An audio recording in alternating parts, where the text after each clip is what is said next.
Set number 9 का आपका discussion Bihar SSC का करते हैं हम लोग स्टार्ट। ये देखिए सबसे पहला नंबर के क्वेश्चन पे आ जाइए। 3 कारों के चाल का अनुपात है 3:4:3:4:5। 3:4:5। ठीक है। इसके स्पीड का रेशियो दे रखा है, तो समान दूरी तय करने में लगने वाला समय समय क्या हो जाता है ना, जब भी डिस्टेंस कांस्टेंट हो जाए, डिस्टेंस हो जाए कांस्टेंट, तो इस कंडीशन में हम लोग क्या करते हैं, टाइम का इन्वर्सली प्रोपोर्शनल स्पीड और स्पीड का इन्वर्सली प्रोपोर्शनल लिखते हैं टाइम। ठीक है।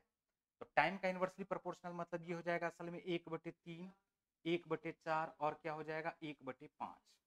तो इसका इन्वर्सली प्रोपोर्शनल लिखने के लिए 3 4 5 का एलसीएम ले लो, 3 गुना 4 गुना 5 आ जाएगा, और 3 गुना 4 गुना 5 सब में मल्टीप्लाई करोगे तो यहाँ बचेगा 5 चौका 20, यहाँ बचेगा 3 पचे 15 और यहाँ बचेगा 4 तिया 12। या तो ऐसे कर लो, या नहीं तो अगर आपको पता है कि इन्वर्सली प्रोपोर्शनल कैसे लिखना है तो ऐसे भी लिख सकते हैं। देखो इसको इसका इन्वर्सली प्रोपोर्शनल लिखना है, इसको हाथ से ढक दो, 5 को 4 से गुना करो, 5 चौका क्या आ जाएगा 20, 4 को हाथ से ढक दो, 5 और 3 को गुना करो 15, और 5 को हाथ से ढक दो, 4 को 3 से गुना करो क्या आ जाएगा 12। तो समय का जो रेशियो हो जाएगा वो हो जाएगा इसका 20, 15 और 12। क्लियर। नेक्स्ट क्वेश्चन पे आइए। 9 संख्याओं का एवरेज है 20। यदि एक संख्या 18 तथा इसे 36 में बदल दिया गया तो नया औसत क्या हो जाएगा। एकदम आसान क्वेश्चन है। 9 संख्याओं का जो एवरेज है वो हमारे पास है 20, जो 18 था उसको 36 में बदल दिया, तो हमने क्या देखा, जो 36 36 जो है 18 से कितना, तो बोलो 18 ज्यादा है, तो टोटल में 18 जाके ऐड होगा, तो एवरेज में कितना ऐड होगा, तो एवरेज में होगा 18, टोटल संख्या 9 है, 9 से डिवाइड कर दो, यानी एवरेज में 2 2 2 2 बढ़ जाएगा, आंसर हो जाएगा आपका 22। Option number B. Option number क्या हो जाएगा बी। क्लियर। नेक्स्ट क्वेश्चन पे आ जाओ। एक गांव में 30% महिलाएं अशिक्षित हैं, परंतु गांव की जनसंख्या 6000 है। टोटल गांव की जनसंख्या 100%, ये हमारे पास क्या दे रखा है 6000 है। ठीक है। तो उसमें से 30% महिलाएं महिलाएं जो है अशिक्षित है। देखो पुरुष और महिला का अनुपात ये दिया हुआ, यहाँ पर छूट गया है 1/2 अनुपात 1/3, छूटा नहीं है, छोटा है लेकिन ये दिख जाएगा, तो रेशियो इसका क्या हो गया 3:2। बोलो ठीक है। अब यहाँ से देखोगे ना, तो पुरुष मेल और फीमेल का रेशियो हमारे पास दे रखा है 3:2। हम बोलेंगे 3 यूनिट 2 यूनिट मिलके 5 यूनिट बराबर 100 के, तो 1 यूनिट बराबर हमारे पास आ जाएगा 20% के। कितना परसेंट के 20% के। 1 यूनिट बराबर हमारे पास आएगा 20% के। 20 को 3 से गुना करो ये 60% हो जाएगा, 20 को 2 से गुना करो ये 40% हो जाएगा। ठीक है। अब इसमें से 30% महिलाएं अशिक्षित हैं। महिलाएं अशिक्षित है तो अशिक्षित महिलाओं की कुल संख्या ज्ञात करें। तो 40% का आप 30% निकालोगे तो ये ओवरऑल का आ जाएगा 12%। 40 4 तिया 12, तो ओवरऑल का 12% आ गया। अब ये जो 12% है वो किसके रेस्पेक्ट में निकाल लोगे 6000 के रेस्पेक्ट में, तो 12% 6000 के रेस्पेक्ट में निकालोगे, 12 6 के 72, आंसर आपका क्या आ जाएगा बताओ 720। Option number A. Clear. Next question देखिए। एक डीलर लागत मूल्य पर अपनी वस्तु को बेचने का दावा करता है, परंतु 1 किलोग्राम के बदले 960 ग्राम बेचता है। देखो 1000 ग्राम का दाम 1000 रुपया मान लेते हैं। ठीक है। कितना रुपया मान लेते हैं 1000 रुपया, लेकिन ये बेचता है 960 ग्राम ही, तो 960 ग्राम का दाम तो 960 रुपया ही होना चाहिए, समझे। और लेकिन ये क्या कहा, बोला कि नहीं हम क्रय मूल्य पर बेचने का दावा करते हैं, तो इसका क्रय मूल्य तो होना चाहिए 960, लेकिन असल में ये धोखा दे करके बेच रहा है 1000 में, तो कितना का फायदा होगा, बोलोगे 40 का फायदा हो जाएगा 960 के रेस्पेक्ट में। 4 इकाई 4, 24 चौका 96, 1/24 मतलब हो जाएगा 1/24 का जो परसेंटेज वैल्यू आ जाएगा वो आपका आ जाएगा 4.1/6%। Answer 4.1/6%। Option number B. Clear है। हमने क्या किया, हम इसको ऐसे भी बना सकते हैं। देखो अगर फायदा हो रहा ना, ये 1000 है, 1000 के बदले 960 ग्राम का फायदा हो रहा है, इसने वेट में कमी किया, तो प्रॉफिट जो हो जाएगा वो इसका इनवर्सली प्रोपोर्शनल हो जाएगा, उल्टा हो जाएगा। 960 से क्या बोलोगे 1000 हो जाएगा, काट दो यहाँ से, ये आ गया 24 और ये आ गया आपका 25, तो कितना का फायदा हो गया, बोलोगे 1 का फायदा हो गया है 24 में, तो 1 का फायदा हुआ 24 में, 100 से गुना कर दो, 24 चौका 96, 4/24 का मतलब 1/6, तो 4.1/6% आपका क्या आ जाएगा फायदा आ जाएगा। तो दोनों ही तरीका से आपको समझ में आ गया होगा। नेक्स्ट क्वेश्चन पे चलते हैं। यदि 16 किसी प्राकृत संख्या की सूची में जोड़ दिया जाता है तो उसके औसत में 3 वृद्धि हो जाती है। यदि 14 नई सूची में शामिल किया जाता है तो उस नए सूची का औसत जो है ये 1 कम हो जाता है। यहाँ से अगर हम इस क्वेश्चन को बनाना शुरू करें तो जैसे हम मान लेते हैं एक संख्या n है, एक संख्या n है और इसका एवरेज हमारे पास मान के चलो कि x क्या है, x है, ठीक है। तो इसका जो टोटल हो जाएगा वो हमारे पास क्या हो जाएगा, बताओ, दोनों ही गायब है तो n इंटू एक्स हो जाएगा, यहाँ तक कोई दिक्कत नहीं है। अभी अगर इसमें 16 जोड़ दिया जाए तो एवरेज में 3 की वृद्धि हो जाती है। अब यहाँ पर ये nx प्लस क्या हो गया है 16, इसका मतलब एक संख्या भी बढ़ा n+1, एक संख्या हमारे पास बढ़ गया n+1 और इसका जो अब एवरेज हो चुका है वो एवरेज हो चुका है x+3। तो इसके हिसाब से टोटल क्या हो जाएगा, तो इसके हिसाब से इस दोनों को आपस में मल्टीप्लाई करो, x इंटू एन, इस दोनों को मल्टीप्लाई कर देते हैं तो ये हमारे पास nx+16 जो हो जाएगा, इसको हम थोड़ा साइड करते हैं, x+16, ठीक है। यहाँ पर इसको मल्टीप्लाई करो nx 3nx, एक आ गया हमारे पास nx, फिर आ गया हमारे पास ये 3n अब प्लस हमारे पास आ चुका है x और प्लस हमारे पास आ चुका है 3, ये दोनों बराबर है, nx से nx कट जाएगा तो 3n प्लस x बराबर हमारे पास आएगा 13। तो एक इक्वेशन आप इसको मान लो, ठीक है। दूसरा इक्वेशन पे आते हैं, दूसरा इक्वेशन पे तो ये हमारे पास n+1 है। फिर क्या कहा जा रहा है कि जब 14 नई सूची में शामिल की जाती है तो 14 अगर इस सूची में शामिल कर दिया जाएगा तो इसका जो टोटल हो जाएगा वो हमारे पास क्या हो जाएगा, nx प्लस 16 प्लस 14 मिल के आ जाएगा आपका nx+30। बोलो आएगा क्या। लेकिन यहाँ पर फिर क्या हुआ है, फिर हो गया है कि एक संख्या बढ़ गया, तो एक संख्या अगर बढ़ा है तो अब हमारे पास क्या हो चुका है, n+2 संख्या हो चुका है, ठीक है। और इसका जो एवरेज है वो कहा जा रहा है एक कम हो गया, तो एक कम होने का मतलब ये x+3 में से एक कम कर दोगे तो ये आपके पास क्या आ जाएगा, x+2 आ जाएगा।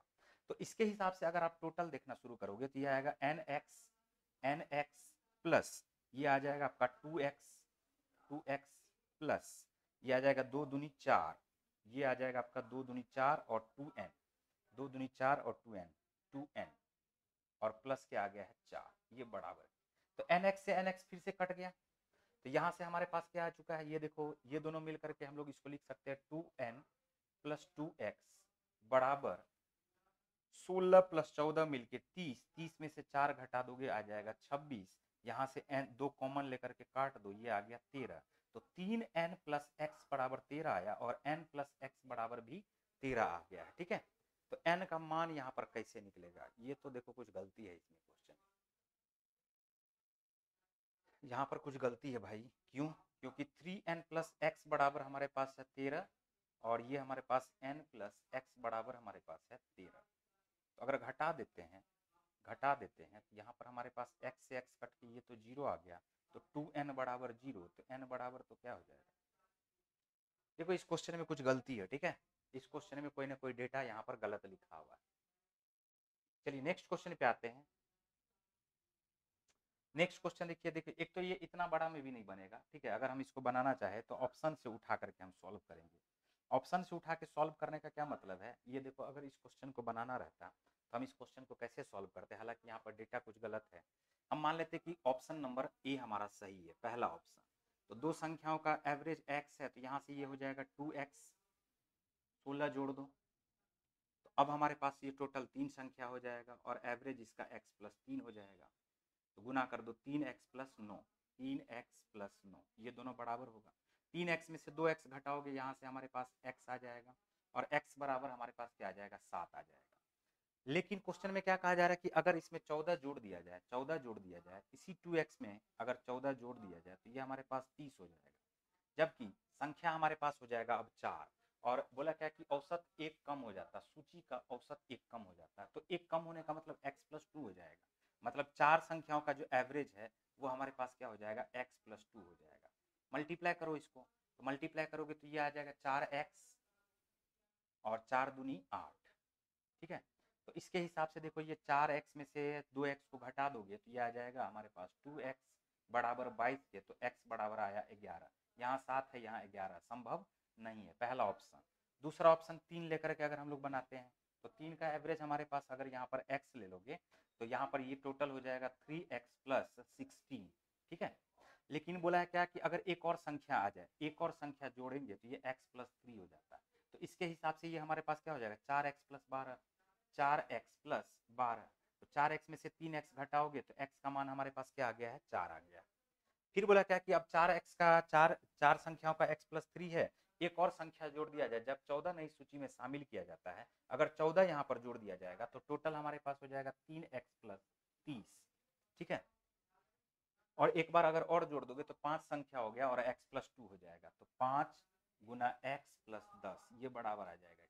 तो 5 में से 3 गया तो 2x बराबर हमारे पास क्या आ गया है 2x बराबर हमारे पास 20 आ गया है। तो x का मान देखो यहाँ पर 10 आ गया। ये हो गया ना गड़बड़, यहाँ भी x बराबर 4, यहाँ भी x बराबर। इस क्वेश्चन में कुछ डेटा में गड़बड़ी है। ठीक है, चलो नेक्स्ट क्वेश्चन पे आते हैं, टाइम बर्बाद करने से कोई फायदा नहीं है।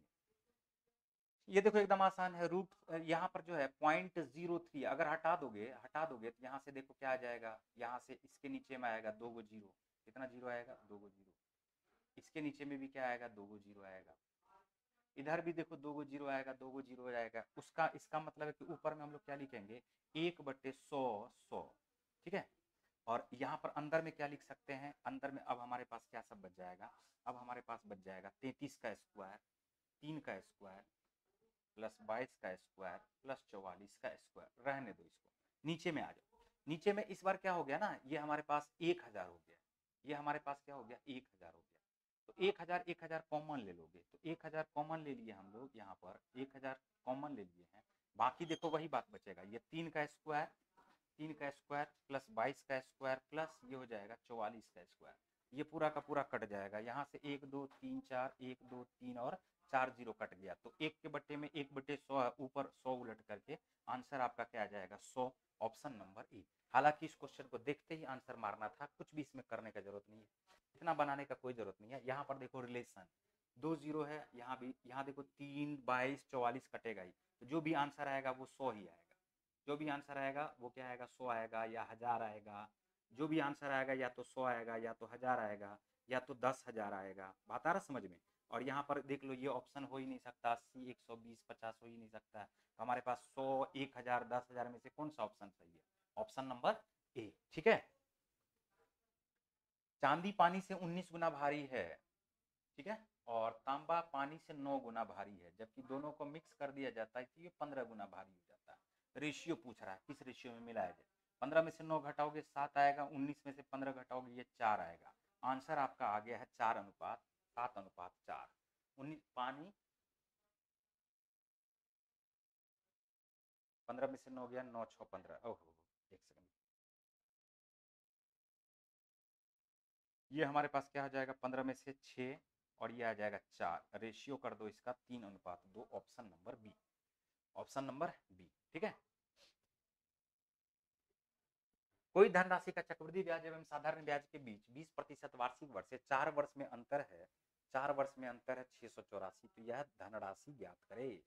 4 वर्ष में अंतर दे दिया, चक्रवृद्धि ब्याज और साधारण ब्याज। तो यहाँ पर आपको करना क्या पड़ेगा, तो 4 वर्ष का जो परसेंटेज ऑफ सिंपल इंटरेस्ट है वो हमारे पास हो जाएगा 20 चौका 80%। कितना परसेंट 20 चौका 80%।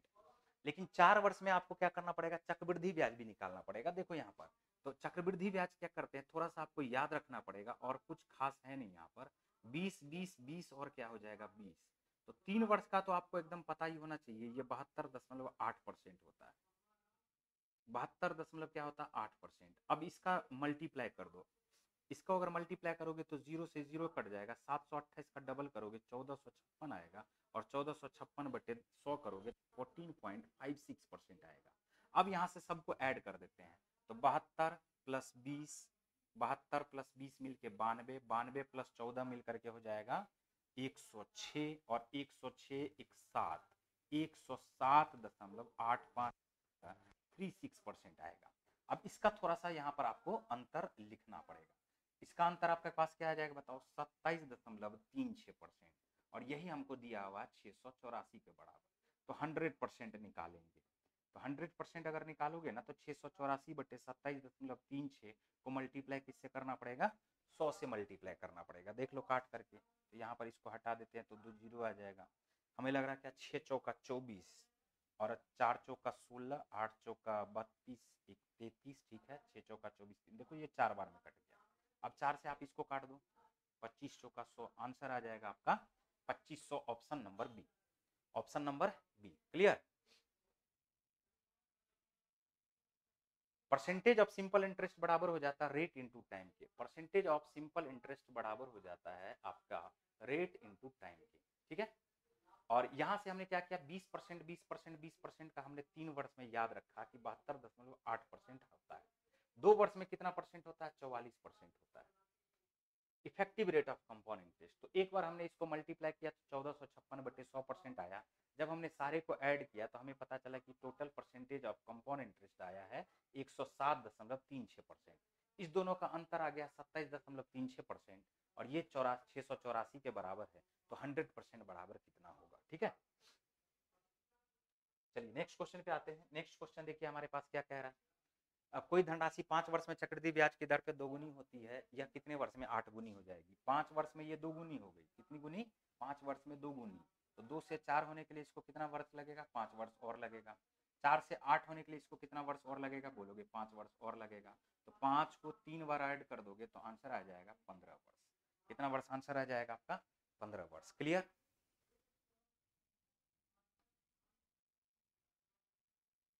चलिए नेक्स्ट पे आ जाओ। नेक्स्ट देखो 101 नंबर का, एक पंप किसी टंकी को पानी से 2 घंटे में भर सकता है, 1-2 घंटे में भर सकता है। टंकी में पानी चूने से इसको भरने में 2.1/3 घंटे लगते हैं। तो 3 दूनी 6, 1 देखो इसमें ए भर रहा है और बी खाली कर रहा है। बी समझो कि वो रिसाव वाला क्षेत्र, ठीक है। ये 3 दूनी 6, 1 7/3 घंटे लगा है।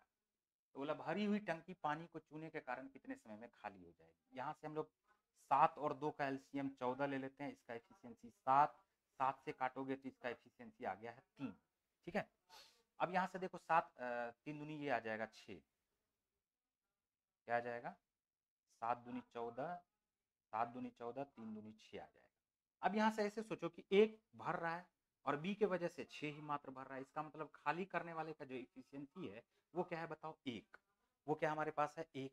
अब 1 के एफिशिएंसी से 14 यूनिट को खाली करना है तो आंसर क्या लग जाएगा बताओ, 14 घंटे, ऑप्शन नंबर डी। क्लियर? चलिए ठीक है। नेक्स्ट क्वेश्चन देखिए, यदि किसी फैक्ट्री के मजदूरों की संख्या, यहाँ पर मजदूरों की संख्या जो है ये 15 से हो गया है 11, कमी हो जाती है। तो मजदूरों के मजदूरी में इसका जो सैलरी है, सैलरी में क्या हो जाता है 22 से ये 25 हो जाता है। तो बोला जा रहा है मजदूरों की कुल मजदूरी में, तो कुल मजदूरी कैसे लगेगा, एक मजदूर और एक मजदूर का सैलरी, मजदूरों की संख्या गुना मजदूरों की प्रत्येक की सैलरी, मल्टीप्लाई कर दोगे तो कुल मजदूरी निकल जाएगा। 5 दिया 15, 5 पचे 25, 11 एका 11, 11 दूनी 22, क्या रेशियो हो गया 6 से 5। तो मजदूरी में क्या क्या क्या रेशियो हो गया बताओ, कितना अनुपात में कमी आ गया, बोलोगे 6:5 में ये कमी आ गया, ठीक है। ए स्टार बी बराबर ए प्लस बी प्लस ए इंटू बी है। तो यहाँ पर वही काम करना है। यहाँ देखो ए स्टार बी है तो पहले ए स्टार बी कर दो, 3 स्टार 3 4, 3 प्लस 4, 4 3 7 और 4 3 12, 12 7 हो गया 19, माइनस इसी तरह से 3 2 5, 3 2 5 और 3 3 दूनी 6, तो 6 5 हो गया 11, 19 में से 11 घटा दोगे आंसर आ जाएगा 8। बस स्टार की जगह पे वही काम कर देना है जो काम कर रहे हैं, और क्या। देश में उत्पादित चावल और गेहूं की मात्रा में लगभग क्या अनुपात है। देखो ये तो बहुत गड़बड़ कर दिया है। ऐसे में ये क्वेश्चन कैसे बनेगा बताओ, इसको तो जोड़ना पड़ेगा सारे को, इतना बड़ा जोड़ करेंगे तो कैसे चलेगा। फिर भी जोड़ दो, देश में उत्पादित चावल और गेहूं की मात्राओं में लगभग क्या अनुपात है। चावल हमारे पास ये सारा है और गेहूं ये हमारे पास सारा है, ठीक है। अब इसका रेशियो पूछ लिया है, कुछ अलग चीज पूछता तो जवाबो दे देते है ना। इसको जोड़ देते हैं, तो इसको जोड़िए 8 7 15, 8 7 15, 15 दूनी 30, 30 10 40, 40 5 45, 45 8 53, 3 आ गया, बच गया 5, 5 3 8 5 13, 13 और 9 को जोड़ दोगे 22, 22 और 9 को जोड़ दोगे 31, 31 और 8 को जोड़ दोगे ये हो जाएगा 31 और 8 को जोड़ दोगे ये आ जाएगा 39, 393 हो गया, ठीक है। अब इसको जोड़ते हैं तो ये हो गया देखो 8 8 16, 16 और 7 7 14, 30 हो गया, 30 8 38, 38 और 3 मिलकर के हो जाएगा 41, बच गया 4। तो 4 2 6, 6 1 7, 7 5 12, 12 8 20, 20 10 30, 30 3 33, 30 3 33। तो ये देखो ऐसे करते हैं, एक एक का तो अनुपात नहीं होगा, 0.8 और 1 का भी अनुपात नहीं होगा, क्योंकि 331 ये बड़ा है और दुगुना दिख नहीं रहा है, तो आंसर हो जाएगा ऑप्शन नंबर सी। और क्या कर सकते हैं, समझे? ऑप्शन नंबर क्या हो गया ये, सी। ठीक है, चलो नेक्स्ट क्वेश्चन पे। x अनुपात y बराबर 3:2 है, यहाँ पर कर लो 3 का स्क्वायर, 3 तिया 9, x का मान रख दो 3 तिया 9 और 9 दूनी 18, ओके, प्लस 2 दूनी 4, 4 तिया 12, ये आ गया हमारे पास कितना, 12 और 18 मिलके 30, 3 तिया 9 तिया 27 में से 2 दूनी 4 दूनी 8 को घटा दो, ये आ गया 19, 30:19 आपका आंसर हो गया ऑप्शन नंबर सी। ठीक है, एक किले में 50 दिन के लिए भोजन सामग्री यदि 10 दिन के बाद 500 व्यक्ति और आ जाते हैं तो शेष भोजन 38 दिन के लिए पर्याप्त होता है। तो किले में प्रारंभ में 50 दिन के लिए भोजन था, 10 दिन के बाद ना आया तो 40 दिन का ना भोजन बचा, 500 व्यक्ति खा सकता है 40 दिन तक, नहीं x व्यक्ति खा सकता है 40 दिन तक। क्यों? क्योंकि ये बोला है कि यदि 10 दिन के बाद 500 व्यक्ति और आ जाए तो प्रारंभ में कितने व्यक्ति थे, मान लेते x व्यक्ति थे, तो x व्यक्ति के लिए कितना दिन का भोजन बचा, बोलोगे 40 दिन का। क्यों? 50 दिन के लिए था, 10 दिन खाया, 10 दिन खा लिया तो बचा 40 दिन का। अब यहाँ पर 500 व्यक्ति और आ गया, x प्लस 500 व्यक्ति, ठीक है, और इसका जो भोजन चला है वो 38 दिन तक के लिए चला है। बस सॉल्व कर दो यहाँ पे, ये आ जाएगा 20, ये आ जाएगा आपका 19, तो 20x में से 19x घटा दोगे तो x आ जाएगा 19 बचे 95, 20x में से 19x घटा दोगे तो 38 दिन के लिए पर्याप्त होता, शेष भोजन 38, ये 19 बचे 95 100 हो गया। ये तो क्वेश्चन में कहा जा रहा तो किले में प्रारंभ में कितने व्यक्ति थे, 50 दिन के लिए भोजन सामग्री है, बहुत सारा क्वेश्चन में गड़बड़ी किया है। एक किले में 50 दिन के भोजन सामग्री है, ठीक है, x आदमी था 50 दिन के लिए, 10 दिन के बाद 500 व्यक्ति और आ जाने से शेष भोजन 38 दिन के लिए पर्याप्त होता है। यहाँ पर 38 दिन के लिए तो ऐसा तो नहीं किया है कि इसको चेंज करके 50 दिनों के लिए भोजन सामग्री था, 10 दिन के बाद 500 आदमी आया ना, तो x आदमी के लिए 40 दिन तक का, ठीक है, और शेष भोजन 38 दिन के लिए पर्याप्त होता। देखिए यही तो है गड़बड़ी। मान के चलिए कि ये अगर 500 आदमी आ भी गया तो शेष भोजन 38 दिन के लिए ना, और आ जाने पर शेष भोजन, तो शेष भोजन ये है, ये 38 दिन के लिए पर्याप्त होता, 38 दिन के लिए पर्याप्त होता। मान के चलो कि अगर 28 कर दे हम लोग इसको तो क्या होता है देख लेते एक बार, 10 दिन कम करके, ये हमारे पास 14 हो जाता, ये हमारे पास 20 हो जाता, या और काट दो ये 10 हो जाता, ये 7 हो जाता, तो 10x 7x का अंतर हो जाएगा, ये हमारे पास कितना हो जाएगा 3x बराबर 7 बचे 3500, नहीं भाई, ये देखो कुछ इसमें फिर से गलती है। क्वेश्चन का आंसर, एक किले में 50 दिन के लिए भोजन सामग्री था, x आदमी मान लेते हैं 50 दिन तक, ठीक है। अब इतना आसान क्वेश्चन है, समझ रहे हो, बताओ ये सब क्वेश्चन में कोई दम नहीं है। यदि 10 दिन के बाद वह 500 व्यक्ति और आ जाते तो 500 व्यक्ति और आ जाने पर शेष भोजन 38 दिन, 50 दिन तक खाया, 10 दिन तक ये लोग भोजन खाया होगा ना जी, तो बोलोगे हाँ खाया होगा, तो x का 40 दिन तक के लिए भोजन हुआ, और 500 व्यक्ति अगर और आ जा रहा है, 500 व्यक्ति अगर और आ जा रहा है तो इसका 38 दिन के लिए पर्याप्त भोजन होगा, ठीक है। अब यहां से सॉल्व कर लेते, ये 20 दूनी 40, ये 19 दूनी 38, ये आया 20x 19x, अंतर आ गया x, तो 19 बचे 9500, इसका आंसर आना चाहिए हमारे पास कितना, 9500, ठीक है। चलो बढ़ते हैं।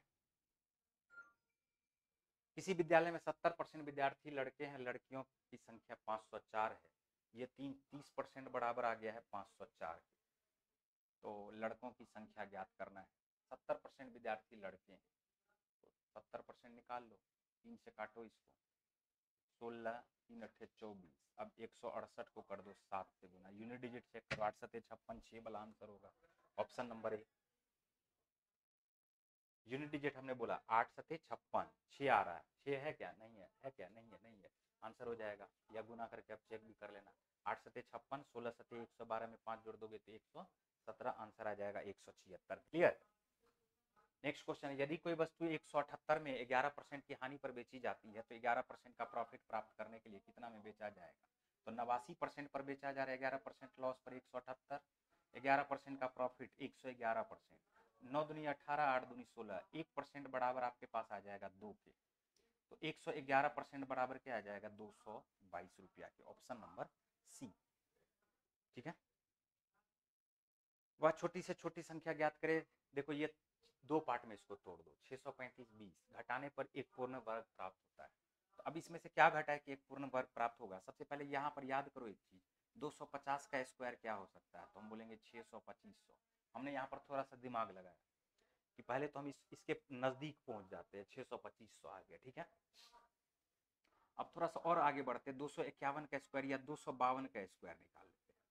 252 का स्क्वायर निकालने के लिए आपको आना चाहिए, ये जैसे 25 है ये 2 है, तो 2 का स्क्वायर क्या होगा 04, 25 का स्क्वायर क्या होगा 625, 25 दूनी 50 का डबल लिख दो यहाँ पर 100, ऐड करके देखोगे ना तो ये हमारे पास आ जाएगा 635 04, और ये है 635 20, तो क्या कितना कम करना पड़ेगा बताओ? 16 कम करना पड़ेगा, आंसर आ जाएगा option number A, option number A. ठीक है, एक व्यक्ति किसी स्थान पर 30 घंटे में पहुंचता है, यदि वह अपनी चाल में 1/15 भाग की कमी करे तो उसी समय में 10 किलोमीटर कम पहुंचता है। 30 घंटे में पहुंचता है, तो चाल में कमी किया, स्पीड कमी किया, 15 से 14 कर लिया, 15 से क्या कर लिया 14 कर लिया, तो उसी समय में, क्वेश्चन पे ध्यान दो, अगर टाइम कांस्टेंट होता है ना, टाइम अगर कांस्टेंट हो जाए तो इसका मतलब है कि डिस्टेंस का डायरेक्टली प्रोपोर्शनल स्पीड होता है और स्पीड का डायरेक्टली प्रोपोर्शनल डिस्टेंस होता है। तो डिस्टेंस का रेशियो क्या आ जाएगा बताओ? 15 से 14, बोला आएगा क्या? ठीक है, उसी समय में 10 किलोमीटर कम चलता है, 1 मिनट बराबर हो जाएगा 10 किलोमीटर।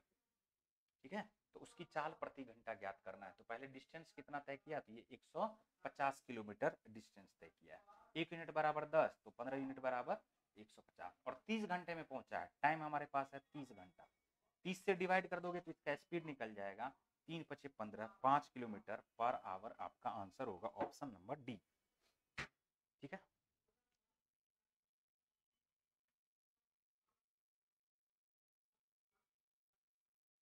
ठीक है ना, ये डिस्टेंस का रेशियो है 15 से 14, 1 यूनिट बराबर 10, 15 यूनिट बराबर 150, 150 किलोमीटर गया 30 घंटे में, आंसर हो गया 5 किलोमीटर पर आवर।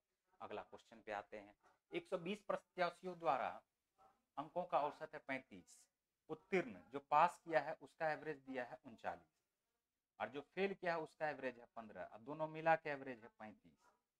तो क्वेश्चन पूछा परीक्षा में उत्तीर्ण प्रत्याशियों की संख्या, 35 में से 15 गया 20, 39 में से 15 गया 4, रेशियो आ गया 5:1।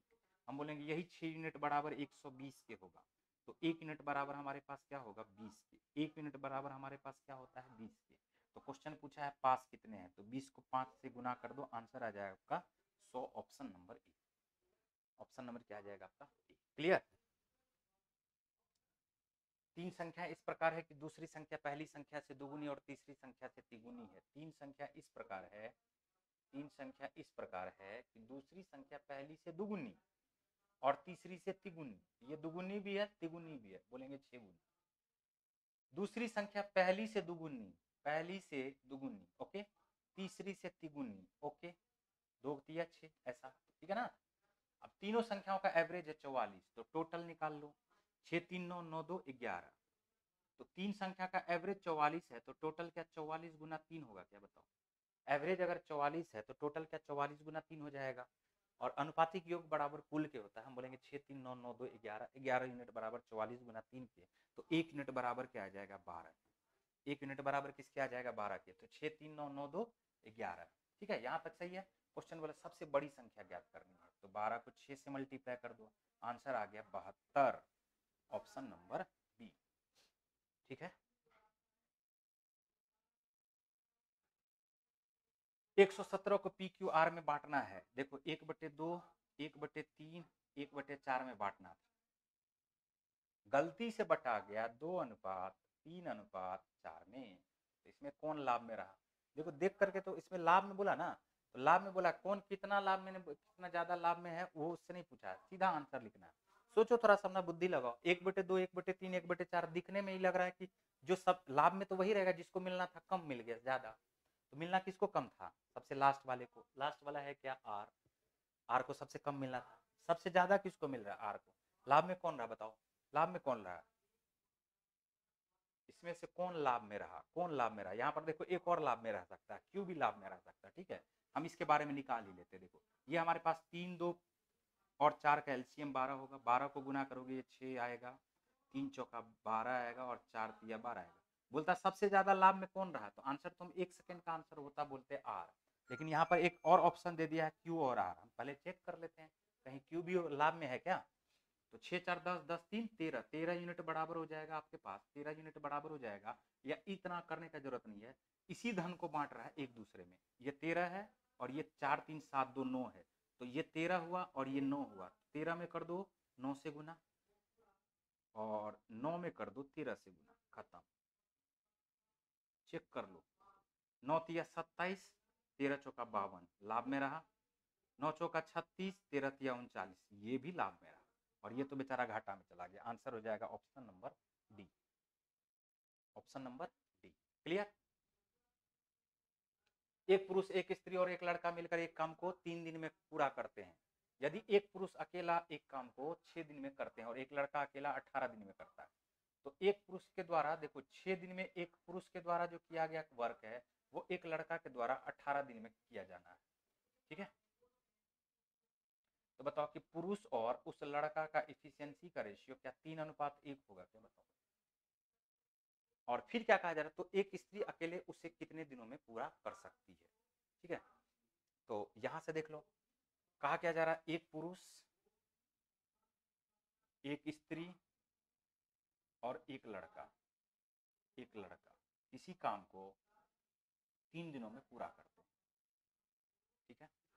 एक पुरुष अकेला 6 दिन में पूरा कर सकता है और एक लड़का 18 दिन में पूरा करते हैं, तो एक स्त्री, देखो इससे जब बढ़िया ये रहेगा, इससे बढ़िया ये रहेगा, इसका एफिशिएंसी निकालने से बढ़िया, जब सबका दिया हुआ ही है, तो जैसे एक आदमी है तो एक आदमी काम को कर सकता है 6 दिन में, एक एक लड़का जो है उस काम को कर सकता है 18 दिन में, जबकि एक लड़का एक आदमी और एक स्त्री मिल करके करती है कितना दिन में, 3 दिन में।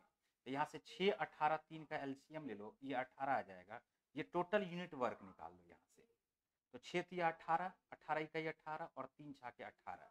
अब सोचो कि एक आदमी का एफिशिएंसी 3, एक लड़का का एफिशिएंसी 1, 3 1 4, और यहाँ पर है एक आदमी एक लड़का और एक औरत, टोटल मिलके 6, तो एक बात तो समझ में आ गया कि औरत का एफिशिएंसी 2 होगा, तभी तो 3 1 4, 4 में 2 जोड़ेंगे तब 6 आएगा। तो क्वेश्चन कहा जा रहा है एक स्त्री अकेले उसे कितने दिनों में कर सकती है, तो 18 बटे कर दो आप 2, आंसर क्या आ जाएगा बताओ, 9 दिन। आंसर क्या आ जाएगा, 9 दिन, option number A, option number A, ठीक है। थीटा न्यून कोण है, तो tan theta plus cos theta बराबर 2, तो इसका मतलब है कि ये प्रत्येक जो है एक एक के बराबर होगा, ये तभी हो पाएगा जब एक एक के बराबर होगा। या थीटा बराबर आप ऐसा करते हैं ना, ये भी कर सकते हो, थीटा बराबर 45 डिग्री ले लो, थीटा बराबर क्या हो जाएगा 45 डिग्री, तो 45 डिग्री का मतलब टेन 45 डिग्री का मतलब एक, कॉट 45 डिग्री का भी मतलब एक, तभी तो दोनों मिलकर के 2 हो जाएगा। या रेसिप्रोकल है, अगर आपको ऐसा पता है कि x प्लस 1/x बराबर अगर 2 है, तो यहाँ पर ये x बराबर ऑलवेज किसके बराबर होता है, 1 के बराबर होता है, इसके बराबर होता है 1 के बराबर, ये अगर पता है तो बहुत आसान है ना। तो अब यहाँ से देख लो, टेन थीटा का वैल्यू 1 आ गया, कॉट थीटा का वैल्यू 1 आ गया, तो टेन पर कितना भी पावर रहेगा, 1 पर कितना भी पावर रहेगा 1 ही होगा, कॉट पर कितना भी पावर रहेगा 1 ही होगा। आंसर आपके पास क्या आ जाएगा, 2, option number C, option number क्या आ गया, सी। क्लियर, चलिए खत्म हो गया। तो महत्वपूर्ण सूचना ये है आप लोगों के लिए कि डियर स्टूडेंट्स, बिहार एसएससी के एग्जाम को ध्यान में रखते हुए ऑनलाइन ऑफलाइन टेस्ट की संख्या बढ़ाई जा रही है। हफ्ते में 3 टेस्ट होगा, शनिवार और रविवार को सुबह 10 से 12 बजे तक, तथा तीसरा टेस्ट बुधवार को शाम 5 बजे से 7 बजे तक होगा। बात समझे क्या, ऑनलाइन और ऑफलाइन एक सेट आपका और भी बढ़ा दिया गया है। चलिए धन्यवाद, ओके बाय।